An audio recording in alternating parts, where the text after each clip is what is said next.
这个菩提心，这个关键的大乘佛关键的词啊，讲的这个利他性，也强调了修行利他性的重要性，不能光光知道这个佛经，还得落实到实际的行为中。那下面的话就开放时，看看大家有什么问题，可以向他们提问，就他所讲的，或者是其他佛教方面的问题。我是陈坚教授的同事啊，是山大知识的老师。对，虽然搞的是西方哲学，但是对佛教特别感兴趣。这个困惑，一方面是从这个我生活中的困惑，一方面是这个学理上的困惑。比如说我在路上走路，我遇到一个人需要帮助，但是呢，我又有特别着紧急的事情要去做。如果我帮他的话，我就会耽误了我要做的一个非常重要的事情。我如果是不耽误这个事情，我就没法救他，这怎么办？然后还有一个困惑，我简单说的，就是说，假如我在路上遇到一个乞讨的，一个要饭的，一个要钱的，然后他如果是个骗子怎么办？现在骗子特别多，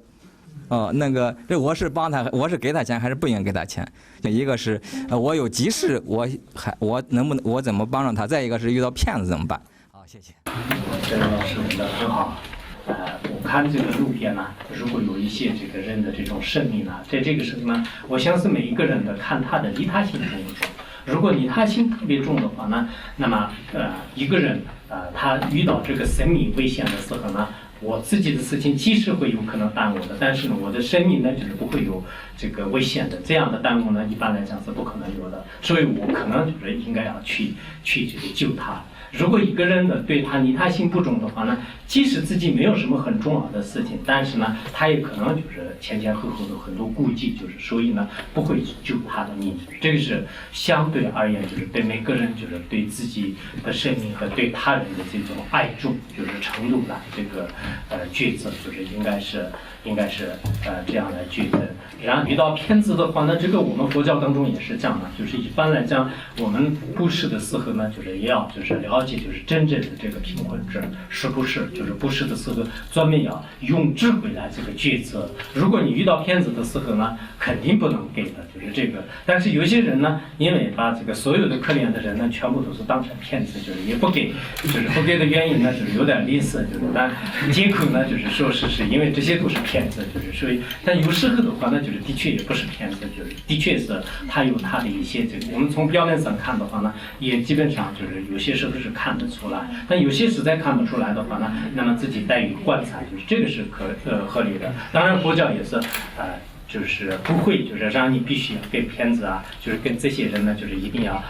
把你的这个财富都给啊，就这是像这个布施波罗蜜多的思维也并没有这么讲。老师您好，我是生命学院的研究生。第一个问题就是您讲的菩提心，我们应该怎么来修持？第二个问题就是，怎么去找寻自己正确的人生方向？就这两个问题，谢谢您。看这个自己的菩提心的修法呢，就是以前其实我们这个也就讲过一些华智仁波切的修法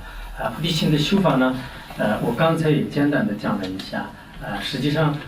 就是你在任何一个地方呢，就可以观求，就是把自己的快乐就是奉献给众生，然后把众生的痛苦呢就是自己代受。有些人觉得这是太可怕的事情，就是可能把传染病都会不会来到自己的身上，但实际上不会这样的。这种菩提心的力量就是特别的这个强大，因此他的这个修法呢，有原菩提心的修法、行菩提心的修法、自他交换的修法等等，就是菩提心的修法是特别多。具体呢，应该在这个比如说这个三处引导文等等呢，就是这些里面就是特别强调。然后我们就是寻找人生的这种道路呢，其实是在从时间来讲呢，就是读了这个大学，读了研究生呢，应该是找到了一个人生的这种真理。但是我们这个人呢，并不是这一辈子就完了就是应该是有就是来自这个生生世世的生命的延续。那这个时候呢，我的建议呢，就是应该是寻找一些这个佛教的一些理论。佛教的理论的话呢，其实对我们的现实当中呢，就是不会任何的这个危害啊。佛教的，我从这个整个大藏经也好，就是所有的这些诸经什么这个古今中外的很多论点和典籍的话，基本上是翻译过。但是呢，的确是佛教对我们的这个生活也好、生存也好，包括人生价值观等等，这些都没有任何的这种副作用啊，就是没有副作用。因此呢，在佛教当中寻找人生之路时，从我的建议来讲的话呢，就是这是最明智的。您好，我是中医专业的一位学生。我今天讲佛教的利他性，我想问一下，利他性就要放弃自我，放弃自我之前是不是要先找到真我？就像，爱他人就要先学会爱自己一样。如果是这样的话，我想知道怎样找到真我，找到自我。谢谢。其实，你所谓的这个找到自我啊，找到自我的话呢，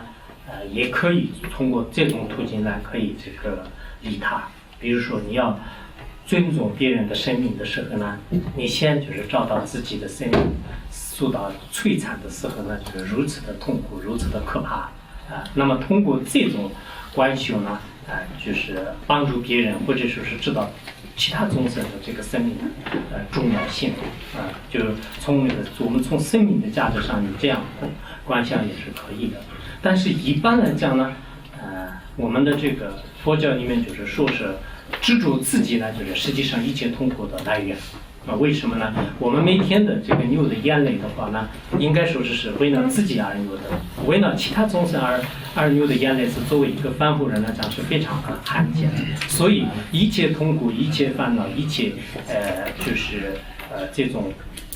不安的这个根源呢，就是自我啊。我们为了自我呢，辛辛苦苦，不管是你在感情上也好，你在任何一个上面呢，就我们心里的这种不平呢，就是自我为中心的啊。大家都知道，你比如说你的工作待遇不好的时候呢，你就心里特别苦恼，为什么？因为我什么什么想的。然后你身体不好呢，就是也是为我而痛苦的。这个人和在竞争过程当中，很多事情的痛苦的来源呢，就是自我，这就是佛教的最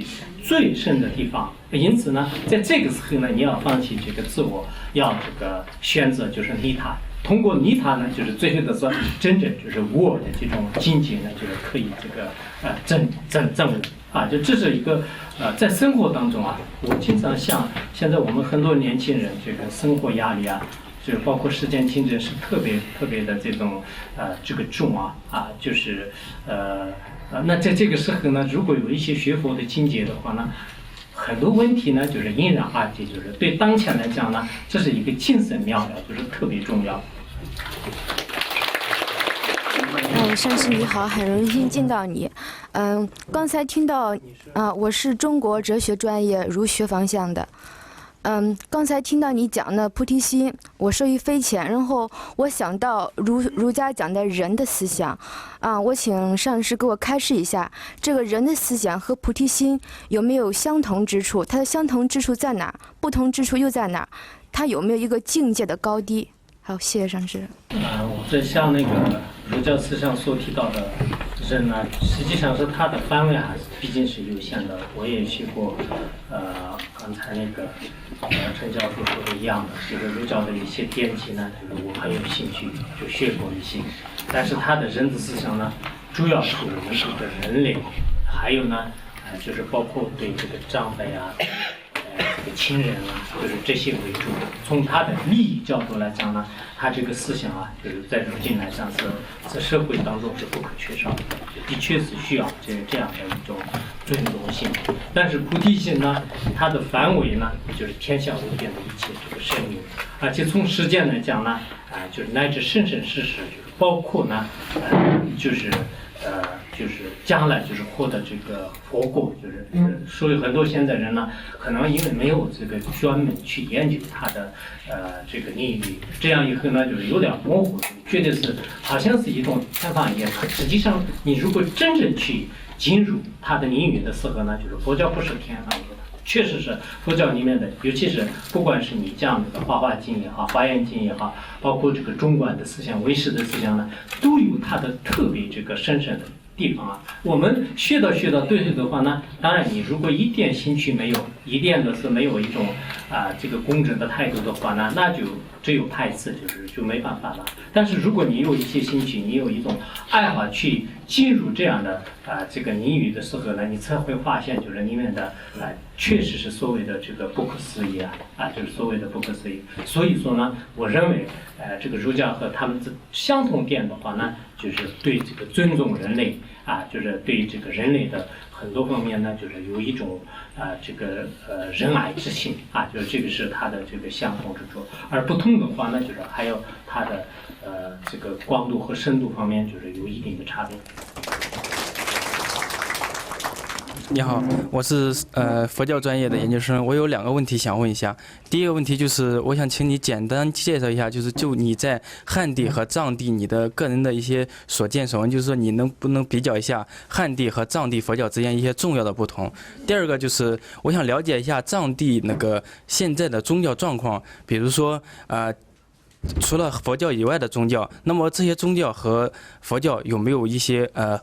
冲突或者矛盾？同样呢，就是藏传佛教内部也有很多宗派，那么这些宗派之间有没有矛盾或者其他的关系呢？谢谢。我在像我跟大概是1987年到这个我们的上师到五台山，然后跟汉传佛教接触，刚开始的时候都是义务组织，现在基本上了解。那汉地跟藏地的一些不同点呢，汉传佛教就是依赖的是对这个吃素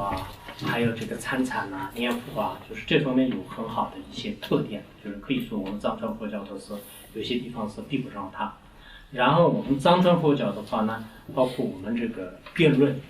就是人的这种好多疑惑呢，就是在当场可以这个消失的一种这个辩论方法。还有我们藏传佛教呢，就像现在的高等教育一样，一层一层的，从小学到大学博士本科，就是毕业的，就是这样的一个一层一层的一种这个学位的就是大概是可能10到20年的一种这个一层一层的这种系统性的这个学习就系统性的这个学习。还有一个呢就是我们这个藏传佛教的很多的这个法师就是他们都是通过长期的一些辩论造论还有这个讲法就是讲法讲辩注就是通过这方面来进行这个就是审核，以后呢就是才找到了一个合格的真实的一些法师的这个学位等等等。但总体上来讲，像是我觉得都是大乘佛教，就是都没有什么很多的差别。但希望呢，我们汉传佛教以后的话呢，就是不在这个不仅仅是在寺院里面就是弘扬，应该是在很多的这个老百姓，包括这个大学和一些世界人当中呢，要互相这个沟通学习，就是要就开阔这样的一个创造这样的一个机会，我觉得是当前来讲也是这个很重要的。很多人特别虔诚，但是呢，就偏于有点这个形象化，比如说在寺院里面这个拜佛烧香，还有办皈依证，其实这是一个佛教里面的一个形象，就是并不是真正的佛教。真正的佛教呢，就是说我们的心呢，就是完全就是皈依佛。那么皈依佛的目的是什么呢？皈依佛的好处是什么呢？还有我们就是真正要发这个利他的菩提心，因为大乘佛教呢，一定要有菩提心，没有菩提心的话呢，根本靠不上大乘佛教你即使你天天的修庙天天的做很多很多的善事，但是你如果心里面没有一个度化天边无际的众生的这一颗心的话，根本就是谈不上是大乘佛教。但是我们现在很多佛教徒呢，就是自认为别人为你大乘佛教、小乘佛教，自己很得意的，就是说是我就是大乘佛教。但是你大乘佛教的话呢，那么就是有没有这个菩提心？你以什么来衡量大乘佛教？很多人都是就是比较盲目。所以我们现在包括佛教里面的话呢，形象的东西呢就是比较多，就是实质的一些真正的这个通过学习一个真理、通达佛教真理的人呢，毕竟是比较少。就是所以这是一个这个比较这个明显的这个地方。然后我们这个藏传佛教呢，一般来讲就其他的包括这个基督教啊、道教啊，还有那个其他的这个思想的话呢，历来的是基本上是没有的。现在极个别的地方呢，也有一些就是极少数的，可能像我的家乡的话呢，就是基督教的，就是可能是就是听说是大概可能有几户人吧，就是但这个是基本上的现在就是没有了。所以到目前为止，基督教呢也基本上的是不兴盛。然后呢，其他的这个教的话呢，就是基本上都可能在极个别的地方，就是包括像甘肃那一点的藏地呢，就是有一些这个伊斯兰教，就是但是呢就是不是特别的广为这个流传的。而佛教呢，就是应该说是这个从公元就是公元大概是这个333年吧，就是在那个时候开始呢，就是一直兴盛于这个藏地就是一直到现在，就是虽然可能在历史上呢，就是有很多的这种王朝呢，就是有一些兴盛和衰败的这种过程，风风雨雨，但是佛教呢。即使遇到了浪达玛弥佛，就是但目前为止，我们的这个传承就是系统就是全部都是非常的这个圆满，就是因此呢包括这个现在这个东南亚西方很多这个国家呢，就是也是接受这个藏传佛教的这个原因。而藏传佛教内部的话呢，无论是格鲁派、萨迦派，还是尼玛派、该举派以及觉冷派等，就是有这个八大教派就是这些八大教派的话呢，内部都是极个别的地方可能有一些，因为教派的这个不相同呢，就是里面有可能稍微有一点就是不合的地方，就是以前在历史上看呢，就是极个别地方是发生过，但如今的话呢，应该说各教派之间是非常这个和睦相处，而且大家都承认就是开始发菩提心，中间积累资粮，最后要获得不果，所以在大致方面呢，就应该说也没有任何的这个冲突，就是应该是这样吧。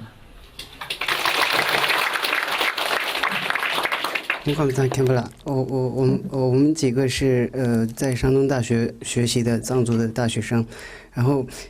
首先非常感谢，我们总共6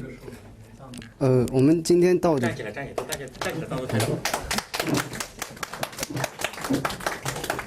我们今天因为是今天下午才知道的，所以今天来的人比较少，而且校区很多嘛，然后藏族的主要装潢在这边有90多个藏族的，但是今天因为下午才知道的，所以今天下午来的人比较少。然后非常感谢Khenpo今天能来我们这边来讲法，也非常感谢学校能提供这样的机会给我们见到我们的上师，能见到Khenpo，我们心里也非常激动。我也是边上课的时候听到他们说Khenpo来的，然后我平时也不太会骑自行车，就骑着自行车就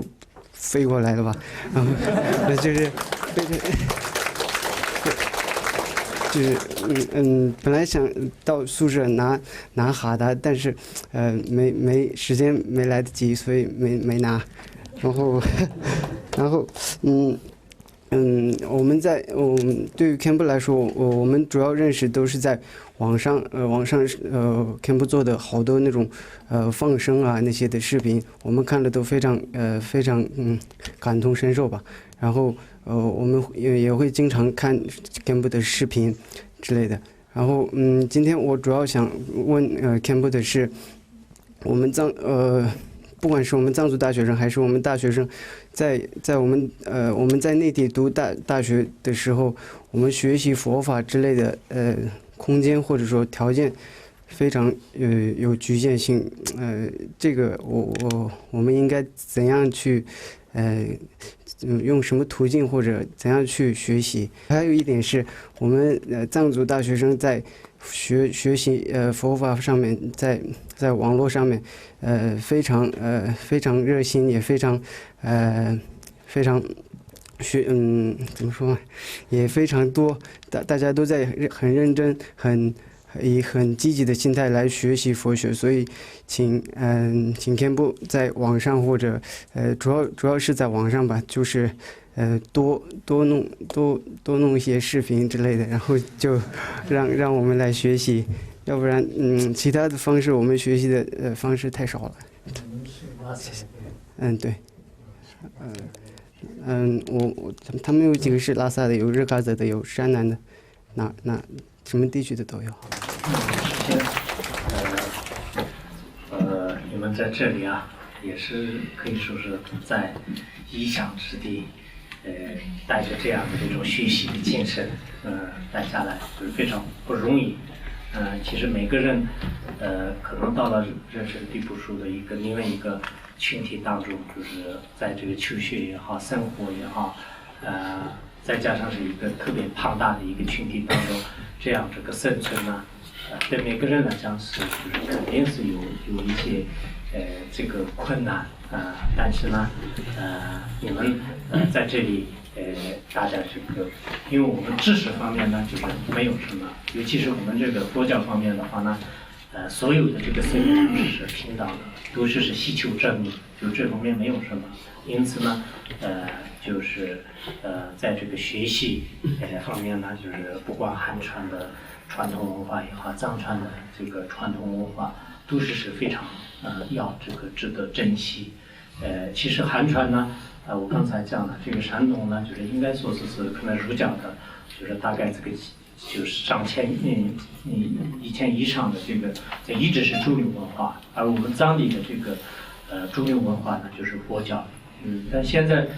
我前一段是在青海的一个大学里面也讲了，我们这个藏族的很多的大学生呢，在佛教方面呢，就是不是很得力，就是怎么说啊？就是在佛教方面呢，就是认识的，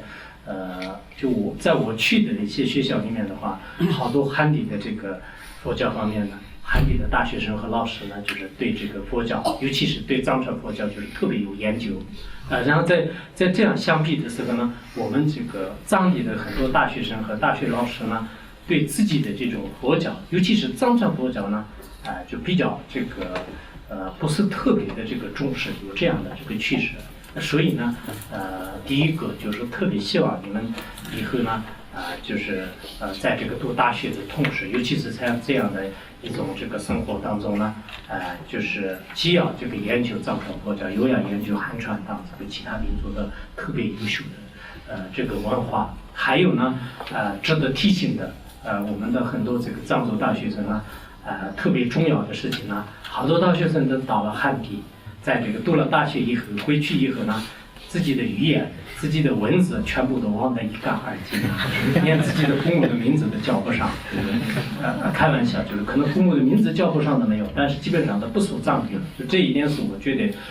很可惜。我们汉地的很多这个大学生就是到美国、到英国，就是到哪里去留学，但回来的时候他完全讲那个他原来的一个特别流利的这个普通话汉语，就是他并没有回来的时候完全都是讲英语，就是然后给父母沟通啊，就是基本上都是没有发现过这样的。而我们汉地的很多有些这个包括出家人呐、知识分子到藏地去求学，然后回来的时候呢，他们照样的是用自己的语言文字。可是我们现在可能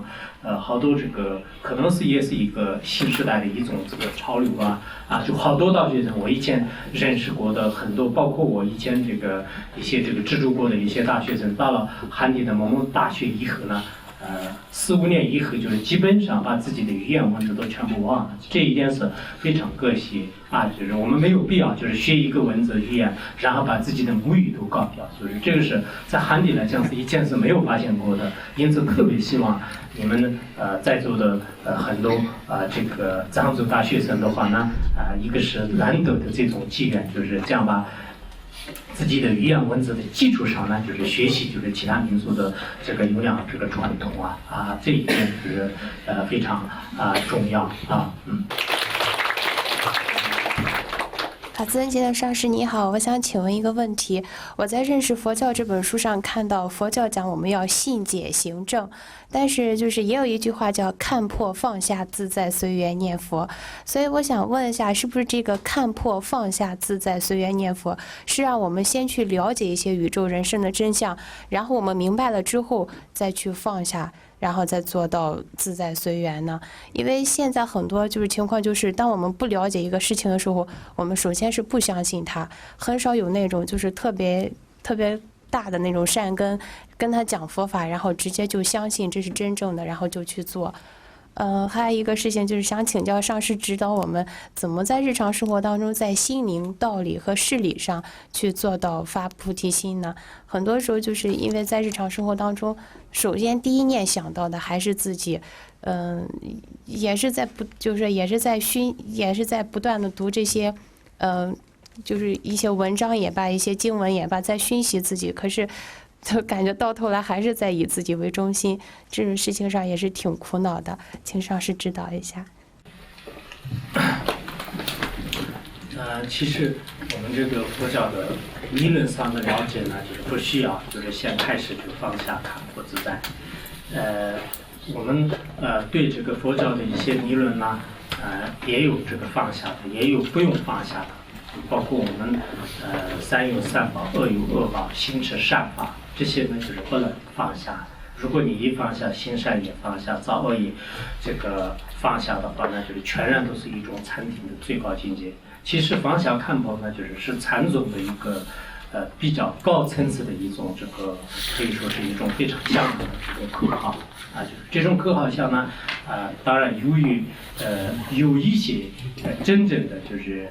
包括对世俗呢，就是完全的是已经这个看破了，就是可以出家了的。有些虽然没有出家了，但没有任何执着的，像这些人呢，这样呢，就是你放下，然后先看破，然后放下，然后获得自在，最后的话呢，度化众生也是随缘，就是可以呢，就是个体这个云游，很多高僧大德的这些历史当中呢，就是可以这么做得到的，就像是一个博士后的这个行为，跟我们一般的一个小学生的这个行为呢，就是不能比的。刚开始的时候呢，你要这个求学，就是一直求到，就是到这个博士生后呢，就是你应该就是很多工作都已经随缘了，就是那个时候该学的已经学完了，所以到了最高的时候呢，就是禅宗也是这样的，我们的这个包括密宗的话呢，也是这样的，就是到最后的时候呢，很多行为都是顺其自然，随缘而行，也有这样的。所以说这个可能我们没有系统的学习的话呢，就是光是一个最高的一个境界呢，放在我们平时的一个刚初学者的日常生活的时候呢，那可能就是有点就是觉得有点矛盾，但实际上呢，它是应该有一个分层次，就是这样。然后那个我们这个菩提心用到日常生活当中这是非常非常的困难，但是呢，就是很有这个必要，因为菩提心呢，的确我也经常在想我学过那么长的时间，我自己也是有时间的时候稍微修，但是呢，经常就是第一个念头是我然后呢，我就有时候呢，就产生一些特别不好的什么这个迷啊、力啊，就是好多这个世间法方面，那个时候就是特别惭愧。但是这个时候呢，要这个认识到就是自我的这种这个过失，所以我们经常看到，就是包括这个阿底峡尊者和一些噶当派的一些大智之门的这个就是传记啊，从他们的一点一滴的这个认识呢，刚开始的是认识，就是天天的是向着我，然后慢慢就是想到这个利益众生的重要性，然后自我的这种度害性，那慢慢必要的话呢，这种这个菩提心的这个修行呢，就是循序渐进，可以说是潜移默化，并不是一天两天或者是一年两年就马上就是修成了，就马上这样。但到了一定的时候呢，就是可以说是这个渠道随成就很容易呢，就自然而然就是当下就可以随时随地的是可以观想出来。这是很多大的，包括我们学院里面有一些这个大德就是他们呢刚开始的时候也是下了很长时间的这个功夫，但后来呢就是长期的是在自己行为当中也好，口里面说话也好，做任何事情的时候呢，就把利益众生就是放在第一，慢慢的话呢，就是在这个生活当中就是应该就是随时随地的是可以这个让这个运用自如。上师你好，我针对你今天的题目只有一个问题，就是当我们考察一个行为具有的那个道德伦理价值的时候，可能我们会从4个方面去考察它，一个是行为动机，一个是行为本身，还有行为的后果，还有行为者的个人品格。然后佛教讲究这个利他性的发菩提心来指导我们的行为，然后它很明显强调这种行为的动机。然后我在想，它是佛教这样的考量是否有一点缺乏功利性的考虑？我说功利性考虑就是在于对行为后果是否不够注重，因为可能我们会出现这种情况，就我们发菩提心，但是没有达到我们预期的效果，然后有时候我们可能会用一种定业难逃来来做解释。然后我想请问一下上师，应该就是佛经里是否有对这种更多这种功利性的考虑，就行为本身功利性的考虑？好，谢谢。其实这个是佛教当中是应该最强调的，可以这么说。为什么呢？我们任何一件事情，首先是这个性为主，佛教里面叫万法这个性为开端。也就是说，我们做这个世间的任何一个事情，刚才你说的这个4点，不管是他的这个当时刚开始的动机也好，到最后的这个后果，全部都是以你的这个心理的一种这个规划来这个操作到最后的目标。那么我们现在那个佛教里面也就是对任何一个众生，就是想无条件的帮助他的话呢，那么就是每个这种生命的缘分不同，他最后的这个得到的公益和效益就应该说是有所不同的。但是他在这个过程当中呢，他从来也是没有这个退失过，而且呢就是全心全意的就是为他这个服务。那这样的话，这个菩萨的所做的一切这个行为的话呢，自始至终就是全部都是关心他人的。因此，我们实践当中也可以怎么想一个人一个工作人员，就是他完全只是把自己的身心全部都是付诸于这个社会的话呢，那么最后的他的这个公益性的效益呢，就是自然而然会这个出现。如果没有的话呢，那么通过另一种途径来得到就是更有效的这种措施呢，就是恐怕是很难以就是得到的。所以在从我们一般的一种推理来进行推测的时候呢，一个人的这个心就是非常重要的。如果有了一个特别不虚假的这一颗心的话呢，一定会是实现他的目标。教师您好，我是学传媒的，今年已经毕业了。我个人学佛和吃素已经2年了，也是在今年年初的时候皈依，也开始正式学习前行。每星期的时候都跟着佛学小组以及您的传承的视频去学那个前行广释，也是每天的时候会磕大头啊、念经啊，包括观修等等。但是包括自己的也会。就是真心的从内在，真的希望所有众生都好，也真的希望能够今生成就来度化众生。但是在一开始的时候吧，还能够每天5点半起床，然后每天去念经啊，磕200个大头什么的。但是慢慢时间长了，过1-2个月之后呢，内在的一些惰性啊，包括厌烦心啊，慢慢就都升起来了。然后我看您的法本里说，一个好的修行人都应该一生的修行，都应该像一天一样去每天固定修行。但是我发现自己的心力真的是不够，然后我就特别自责，然后又对利他的这个心又很重，然后每天都活在一种很大的矛盾中。然后我师兄就说，确实是这个样子，因为你发心越大，违缘就越大。然后我就想知道，为什么发心越大，违缘和困难就越大呢？也希望您能告诉我，怎么样能够更好的去对峙这些内在和外在的这些违缘和困难。谢谢您。首先是我，也，一方面赞叹你这个修行的这样的一种精神，但我不承认那个发心越大，违缘越大，所有的，因为在不管修任何一种法呢，的确有时候是也有道高一尺，魔高一丈的这个说法，与这个修行力越大越好的时候呢。他可能也有一些，我们实践人也是这个什么就树大招风，就是也有这样的，你的这个心理或者你事业越何方越成功是什么，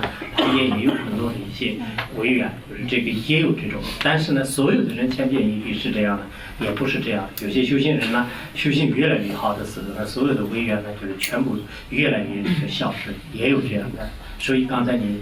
提到的这位师兄呢，有时候有些人呢，就是说的有些是不是很正的，但是呢，就是旁边的人不动装懂的跟他讲一句，然后这个人呢，就是经常相信他，就所以把他当做一个金刚力，就认为这是一个真正的这种特别珍贵的格言来这个对待，所以我就不是这么认为的。但是呢。的确，可能修行人呢，刚开始的时候很精进啊，慢慢也有一些难度之处啊，就这样的。但逐渐呢，你要重到了这个修行的重要性，还有呢，就是学佛的一些对自己的生活确实带来的一些利益。得了真正的这个利益的时候呢，你就可能就是不会这个放弃的。当然，你们作为一个大城市里面的人呢，有时候是也有很多的这种说不尽的烦恼啊，就这也是就是很很这个难免的。但我相信你的这个修行呢，就是越来越精进，违缘呢就是越来越少，最后呢就是得的成就呢就是越来越快。参谋你好，我是来自中医药大学的学生。然后我有一个小问题，就是有一句话叫没有买卖就没有杀害嘛。然后就是经常就看到在校门口或者路边就会有那种卖一些鳖啊鱼这样的动物的。然后我想本着去那个拯救这种生灵的角度去放生它，然后这种行为又是一种买卖的行为，所以有时候我就会有一种对自己行为有一种怀疑或者自责。会不会更极端的想一想，会不会有一种人就是专门去捉来，然后让你去为了你放生，然后卖给你？你那个可能会有一些我们经常放生呢，就是因为为了放生，就是别的地方去抓药啊，或者捉鱼啊，这种现象是有，但是我们作为真正的放生者呢，就是可能随时的要观察到啊，就是这个。我经常说是我们这个放生呢不一定要定期放生，要定期放生的话，它可能会就是比如说这个就正月初10的话，那就是他们都会就是要抓这个鲫鱼呢，就是一定要做准备，所以不一定要非要有一种虽然是佛的这个节日是功德很大的，但是我们为了就是救护这个更多的生命呢，就是不一定要就是一定要定期放生，因此为了就是抛开这样的这个时间的话呢，我们放生呢，就是随时都可以放生。那这样的话呢，可能这个包括屠夫啊，就是这些人呢，就是他不一定就是能这个抓住，因为我们放生呢，就是这些是毕竟是很少的一个行为。比如说1个月当中你放1次、2次啊，就是在一个佛教徒来讲是，可能这个1次2次在30天当中什么发生，对方也不知道，就是所以呢，就是专门为了你的放生而这个30天每天都是抓，我觉得是通过推测不一定是能这个实现的，因此我们可能需要考虑的一件事情，但是呢，我们也对这个问题呢，就是进行思考的时候，可能问题不是很大的，有这种现象。首先，感恩上师开示。我想呢，世界啊，在于我们的心，心在于我们的念。我想请上师再一次开示，你怎样发心发念？第二个问题，生命在此生啊，要有所成就，你的成就，请开示给我们在哪里？我第一个呢。就是也没有什么很那种特别就是突出的特殊的一种发心吧。我不管做任何善事呢，尽量的想改正自己的心态，但有时候呢，反复人无始以来的传习啊，就是改起来就是不是那么这个容易的。然后我个人的话呢，就是没有什么其他的这个成就，但我心里就是始终都是用佛法的这种真理是确实，多年以来我这个。自己也是非常这个坚定的、认真的去学习，学习当中个人来讲就是收获非常大，就是从心灵的，它是完全是一种心灵的财富、智慧的财富。那这种财富呢，我们每一个人现在这世间的社会各种不同的角落里面的每一个人，尤其是苦难的这些心理比较贫寒的这些人呢，得到的话是多么好啊！就是只有一颗这么一个心态，就是除此之外呢，没有。任何的这种所谓的这个成就。我想请问一个问题，就是这个佛教的这个利他性，它有一个，我是陈老师的博士生，陈老师的学生，然后我想问一下，就是佛教的这个利他性，它就有一个主动性，然后这个被动接受这个利他行为的人，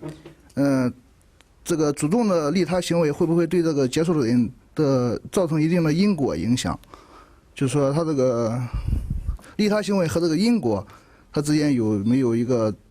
冲突的地方？你比方说，我主动去救助了他，然后他可能会欠我一点，或者是怎么样，然后他可能会要造成这种影响。是这样的，我们一般来讲，就是干坏事方面的话，那可能欠的也就比较痛苦。但如果我去那个救他。然后他不是就是故意来，就是让我这个要求这样的，我是以我的这个主动性呢，就是帮助他，那帮助他的话呢，他已经比如说这个救了这个生命，他救了这个生命以后，会不会用他的生命代价来还给我呢？不需要的，这是我们就佛经的故事当中也是这个可以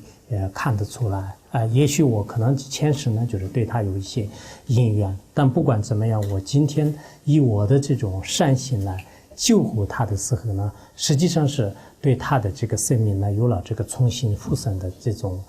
这个机会。那么这个机会的话呢，以后在我这个生命的旅程当中，就是他对我呢应该会有一些这个报恩，但是这种报恩呢，就是不会对他有任何的这种为难。我是文学院的学生，然后我是因为没有皈依这个佛教，然后有很多疑惑。我现在就问一个，就是说其他宗教一般都有信的都是神，就比如说上帝真主，而我们佛教一般感觉信的是佛法。然后他们就是说在这个佛法就是说有佛陀，然后他那个弘扬佛法，但是就是在佛陀之前，他应该是有一个世界，就是存在一个这个世界是先于佛法存在的。我就想问一下，这个世界是怎么来的？然后是由谁创造的？它的本质是什么的？谢谢。首先我很高兴那个我们这样的这种研究或者是交流啊，就是有这个佛教徒和非佛教徒各种那个思想都互相这个了解，就这个很有兴趣。而我们佛教的思想佛教的这种观点来看的话呢，实际上是我们释迦牟尼佛的佛法以前的话呢，就是也有这个无数的这个佛就出世于世。实际上并不是只有释迦牟尼佛，就是释迦牟尼佛以前没有佛，不是这样的。按照这个佛教的远古历史当中都有这个记载。但这个历史呢，这个我们的地球或者是我们的这个世界呢，我们并不是承认为是所谓的这个神就是上帝等等，就是不是谁来创造的。因为他要创造的话呢，他每一个细节都是通过思考而创造，还是非思考而创造。如果思考而创造的话呢，也有就是很多的一些这个说不清楚的道理。所以呢，我们这个佛教呢，就是真正这个世界的话呢，就是因缘而创造的。因缘而创造的道理呢，就是包括我们的这个密宗的《十轮金刚》里面也有这个说明的。然后这个佛教的其他的一些包括就是瑜伽师地论当中呢，也有这个说明就是俱舍论当中也有说明。因此呢就这是这个因缘而产生的。这样呢，就是应该世间的任何万事万物呢，就是因缘具足的时候，它可以产生的。不仅仅是世界，就是包括我们的现在的这个所有的一些春夏秋冬的一些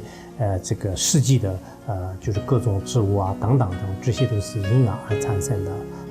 这一点呢佛教有很多这种教理就是进行解释。